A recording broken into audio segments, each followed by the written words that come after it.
Social responsibility, family responsibility ಈ ಎರಡರಲ್ಲೂ ನಮಗೆ ನಮ್ಮ ಸ್ವಂತ ಸುಖದ ಉದ್ದೇಶವಿರಕೂಡದು. ನಮ್ಮ ಫ್ಯಾಮಿಲಿಗೆ ನಾವು ಏನಾದರೂ ಮಾಡ್ತಾಯಿದ್ರೆ ಅದರಲ್ಲಿ ನಮ್ಮ ಸ್ವಂತ ಸುಖನೂ ಇರಬಾರ್ದು. ಆ ಸೋಷಿಯಲ್ಲಾಗಿ ನಾವು ಏನಾದರೂ ಮಾಡ್ತಾಯಿದ್ರೂ ಅದರಲ್ಲಿ ನಮ್ಮ ಸ್ವಂತ ಸುಖ ಇರಬಾರ್ದು ಅಂತ ನಮ್ಮ ಥಿಯಾಸಫಿ ವಿಧಿಸುತ್ತದೆ.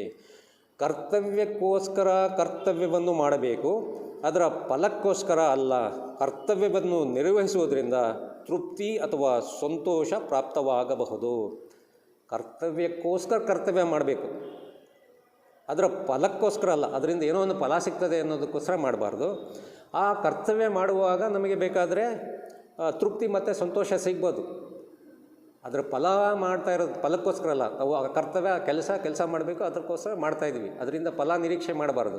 ಅದರಿಂದ ಬೇಕಾದರೆ ನಮಗೆ ಆಟೋಮೆಟಿಕ್ ಬೈ ಪ್ರಾಡಕ್ಟ್ ಅದರಿಂದ ಸುಖ ಮತ್ತು ಸಂತೋಷ ಸಿಗಬಹುದು.